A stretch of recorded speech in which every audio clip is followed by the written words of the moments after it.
Hi, my name is Kenny Mumba, and I'm a commercial and film director, and I'm the director of Can You See Us? Could you give us a brief description of Can You See Us? Okay. So, Can You See Us is a story about a little boy born with albinism, and we navigate from birth to until he gets older. So, it's the becoming of age of this little boy who goes through a lot in terms of tragedy, loss, love, and then he gets to find himself in different aspects. Can you tell us more about the specific role you played in the film?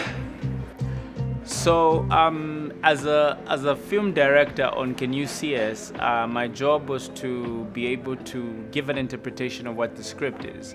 So that's from the color palette of the film that you see today, from the shots that you see. So design the shots, design the performance of our characters to be convincing, and sit with the sound team as well to be able to create compelling soundtrack for the film. Yeah. Could you tell us a bit about John Chiti, the Zambian musician whose story inspired Can You See Us, and why you felt you had to be a part of this project? So the film is inspired by John Chiti's life, and just listening to the story and reading the story, because the story was written by Lawrence Thompson, so he had that sit down with John Chiti, and what I was inspired by is the different tragedies that he went through and the triumph. I felt like it's a human story. It's not just a story about people with albinism, but it's a story about love, about tragedy, about loss, and also triumph. So those are the things and elements that really inspired me to actually jump on this project. And what was the process like of taking the film from dream to reality?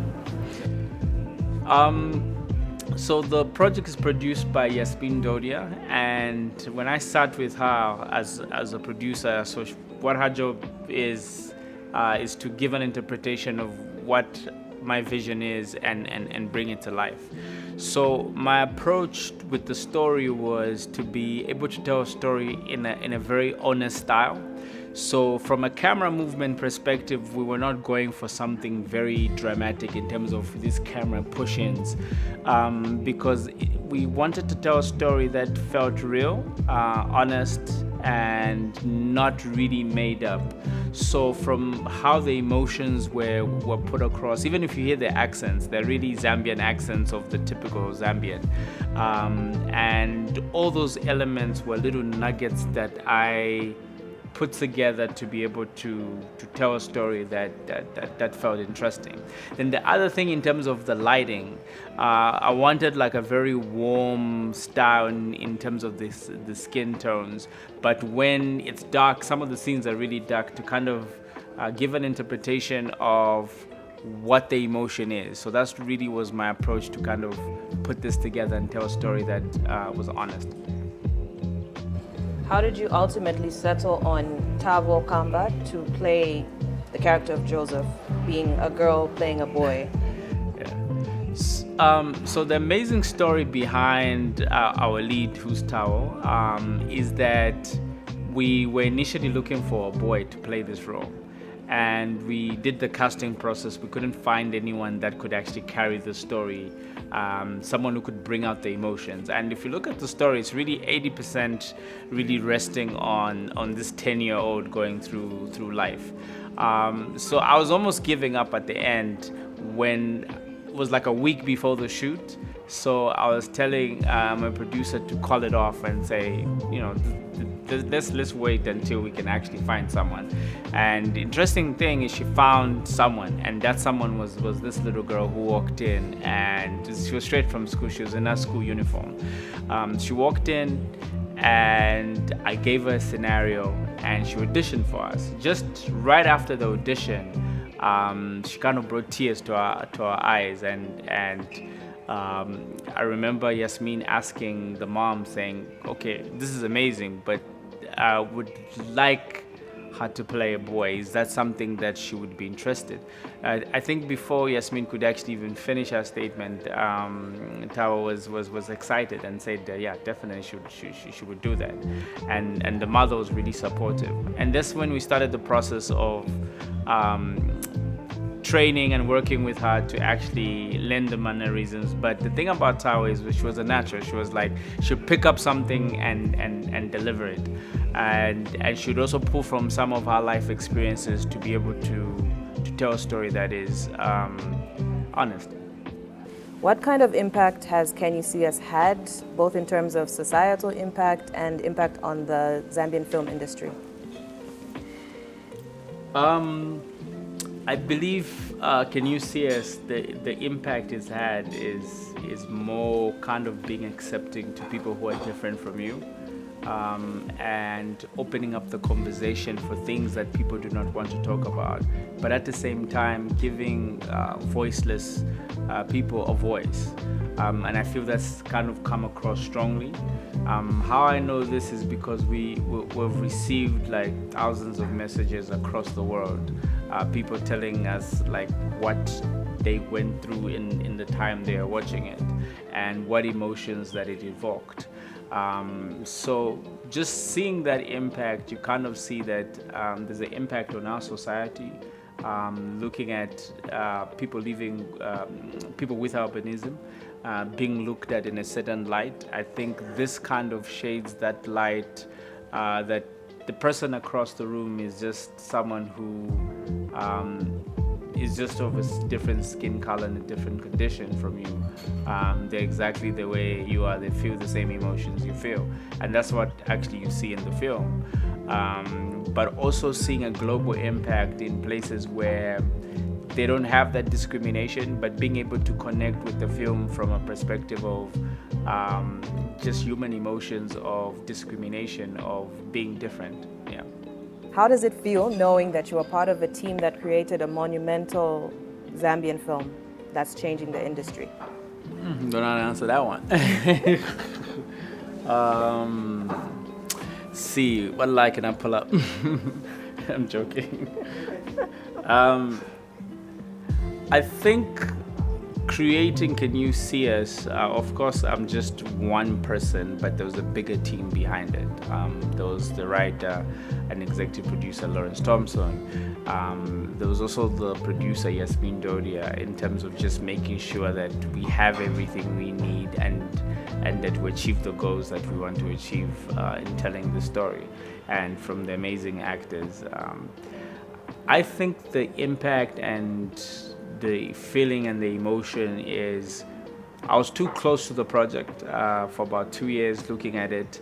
I didn't really know the impact until, it was cool that it would be on Netflix, but only when it started streaming and started trending in other parts of the world is when I started to understand that there are people who didn't even know what Zambia is. And there are places that were not in a conversation of any filmmaking conversation. And now, seeing tweets from Netflix, seeing tweets from celebrities around the world, I think that blew my mind, and it felt that we kind of opened the door for anyone who's got a dream that it's possible. You can tell your story. Regardless what your story is, it is relevant not just to me, but to anyone around the world. What do people get right in the Zambian film industry, and what needs to be improved upon? I think the interesting thing about us as Zambians, we're unique in the sense of our culture and sense of our experiences, and I think we tell stories that are relatable to anyone. And I think those are the things that we get right. You can see that on streaming platforms or like DSTV. You're able to see some of that come through.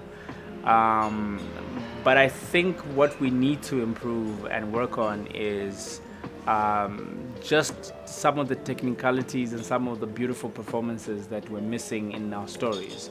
So if we can bring those to life and also not forget who we are and tell stories that are really authentic, I think that becomes our superpower in regards to in making sure our culture is strong, making sure that we do come around telling stories from a high technical perspective. I think those ingredients create the cocktail that puts us in the global conversation. You've mentioned your producer a few times, Yasmin Dodia. She also happens to be your wife. How has it been like working with your partner on several projects, including Can You See Us? So working with my wife, who happens to be my producer as well, on Can You See Us, was exciting, but at the same time challenging because I'm working with someone who knows my flows. But it kind of worked out because they push the boundaries. They're able to know what my strengths are, and I'm able to know what their strengths are. So I think that communication really helped us to create something that resonates with a bigger audience, because we were honest with each other in terms of this works, this doesn't work. So yeah, it was amazing. Do you have any special rituals you do on set to help get the creative juices flowing? Sad, but just like food. I think what makes our sets exciting and get things going is we try and keep a set of friendly people and honest as well. So we have conversations. We're not just holding things back. I think when we're honest with each other and we also respect each other, it helps a lot to be able to create a set that drives a very productive production. And that's what happened on Can You See Us, is we had an environment that was exciting, at the same time an environment where everyone felt respected, but also as honest as possible to just kind of clear out the air. But at the same time is I think people are excited about the food as well. So, Can You See Us is the first Zambian film to feature on Netflix. Yeah. For your fellow Zambian filmmaker out there, can you share a bit about the process of how to get your work onto Netflix? So, the thing about Can You See Us and it ending up on a global platform was not an easy process. We needed to take into account a lot of things like, okay, does the story resonate with a bigger audience? So as much as we're creating local content, is it local content that resonates with just your community and maybe people in the Copper Belt don't relate to it? So you need to create a universal story that resonates with a lot of people locally. And I think when it does, because that's really the foundation, when it does, it becomes easy for your story to now resonate with the neighboring country, and I think that's the process we took with Can You See Us, is be able to tell a story in that way, but at the same time is be able to have a story from a technical perspective and visual perspective that looks stunningly amazing. And those are some of the aspects that actually gave us an opportunity to be able to have a conversation with a platform like Netflix and get it on that platform. So I feel if we need to have more global stories, we need to take some of those things in account and not be lazy about it and be kind of like strong on about it. Yeah. What life lessons did you learn while making Can You See Us? You need more money. No, I'm joking. We're keeping that. No. Life lessons. Yeah. A lot. Let's see. In the process of creating Can You See Us, there's a lot of things that I learned as a director. I learned to be patient with crew and cast. I learned that you're telling a story. You're part of a bigger picture. So it's not just about you. There's your cast. There's your crew. There's your producer. So all those things are lessons that I learned. But at the same time, I learned that being humble is kind of gets you in the room, and people always remember a person who's humble and is hardworking. So I think things like egos are distractions to a destination that you might not arrive because you're putting yourself before other people. Yeah. And what's next for you professionally? Can we expect any more films? Any more groundbreaking projects? I'm not predicting the future, but this is the future I aspire. So, can you see us getting on Netflix and hitting the top 10 best films on Netflix in 13 countries? Receiving messages from as far as Canada, the US, Jamaica, Ireland, Australia, and a lot of other places. I realized that we have the power to be able to create stories that are compelling and that are part of this global conversation. So what I aspire to do is create more stories, create more challenging stories, have our own versions of Game of Thrones, have our own versions of a lot of titles you have seen, but tell our stories in our voice, in our own way, and still be able to be recognized globally and listened to. Yeah. How do you see the Zambian film industry evolving in the next decade? Okay. So there's Bollywood, there's Hollywood, and Zambia doesn't have that identity. And I think in the next 5 to 10 years, we'll start to have a voice, which we have now. Because can you see us as number one in Nigeria right now as I speak? So I think what will happen is that our stories will become part of a global story. We'll be able to export our narratives across the world, and I can see that happening. And I think, can you see us opening that door and starting that conversation? It gives the next filmmaker that courage to be able to wake up and create a story that's part of their community. What's the best advice you've ever received? I think the best advice I received is from my mom, was to be consistent, and consistency shows over a period of time. I started creating content like a long time ago, as way back as brands like Telecel. So that consistency shows today in some of my work, and also not giving up. Like when you fall, you get up and you keep going. And that has opened doors for me. I've probably worked in about 20 to 30 something African countries and worked with different brands across the world. So I think consistency is key, but with consistency with like quality in terms of always having a bar in terms of where you want to get to and how you want to do it. So yeah, consistency. What's the worst advice you've ever received? I've walked in rooms where people have said you're not good enough, you can't deliver, and over a period of time proved them wrong. Maybe sometimes worked with their competition and their competition beats them because of the work that we have done. So always listen to the voice inside that says you can do it.